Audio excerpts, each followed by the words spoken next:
অভিষেক বন্দ্যোপাধ্যায়ের account freeze মামলায় হাইকোর্টে তীব্র ভৎসনার মুখে ব্যাংক।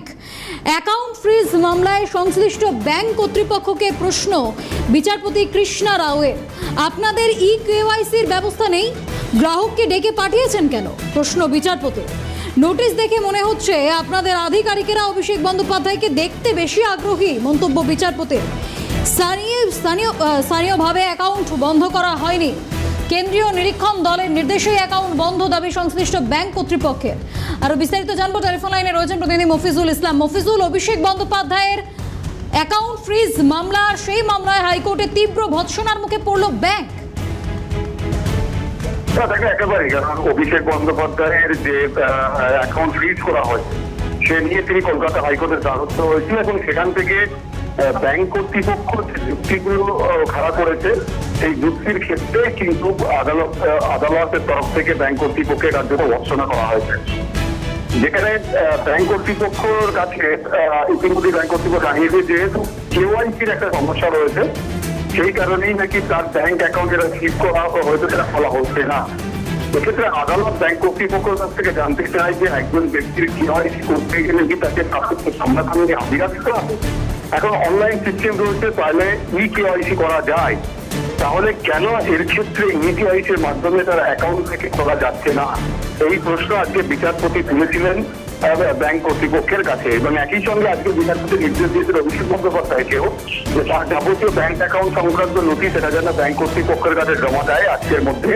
এবং তারপর ব্যাংকের একজন আধিকারিক অভিষেক বন্দ্যোপাধ্যায়ের স্বাক্ষর সংগ্রহ করার জন্য তার বাড়িতে যাবেন এবং অভিষেক বন্দ্যোপাধ্যায়কে সেটা আগে থেকে জানাতে হবে যে কবে তিনি বাড়িতে যাবেন। এই নির্দেশ ব্যাংক কর্তৃপক্ষের ওপর আরোপ করা হয়েছে আদালতের তরফ থেকে এবং আগামী সোমবার দিন এই মামলার পরবর্তী শুনানি রয়েছে। সেক্ষেত্রে ব্যাংক কর্তৃপক্ষ তার আদালতের এই নির্দেশ কার্যকর করেছে কিনা সেটা সোমবার দিন জানাতে হবে। এবং অভিষেক বন্দ্যোপাধ্যায়ের যে ব্যাংক অ্যাকাউন্ট সেটা কোনো বন্ধ করা হয়নি, সেটা ফ্রিজ করা হয়েছে, এটা কর্তৃপক্ষের তরফ থেকে ব্যাংক কর্তৃপক্ষের তরফ থেকে বলা হয়েছে। এবং একই সঙ্গে ব্যাংক কর্তৃপক্ষ এটাও বলেছে যে অন্য মামলায় ইডি যেহেতু একাধিক এই অ্যাকাউন্ট গুলো ফ্রিজ করেছে, তাহলে সেক্ষেত্রে অভিষেক বন্দ্যোপাধ্যায়ের কেওয়াইসির জন্যই তারা অ্যাকাউন্ট খুলতে পারছিলেন না। আর সেই সময় যখন কেওয়াইসির এই চুক্তি খাড়া করে ব্যাংক কর্তৃপক্ষ, তখনই কিন্তু আদালত ব্যাংক কর্তৃপক্ষের কার্যত ভৎসনা করে বলে যে কেওয়াইসি যেহেতু করার ব্যবস্থা রয়েছে, ফলে একজন ব্যাংক কর্তৃপক্ষ তার বাড়িতে যাবেন, গিয়ে এবং সেখানে গিয়ে তার যে ব্যাংক অ্যাকাউন্ট ফ্রিজ করা হয়েছে সেটা খোলার জন্য যে পদক্ষেপ সেটা সংগ্রহ করবে।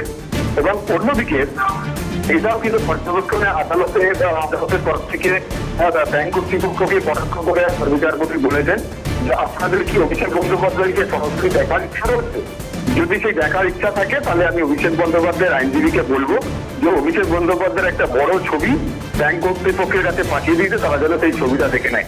এরকম ভাবেও কিন্তু ব্যাংক কর্তৃপক্ষকে কার্যত ভৎসনা করা হয়েছে। সব মিলিয়ে অভিষেক বন্দ্যোপাধ্যায়ের ফ্রিজ হওয়া অ্যাকাউন্ট মামলা, সেই মামলায় কার্যত ব্যাংক কর্তৃপক্ষকে ভৎসনা করলো কলকাতা হাইকোর্ট।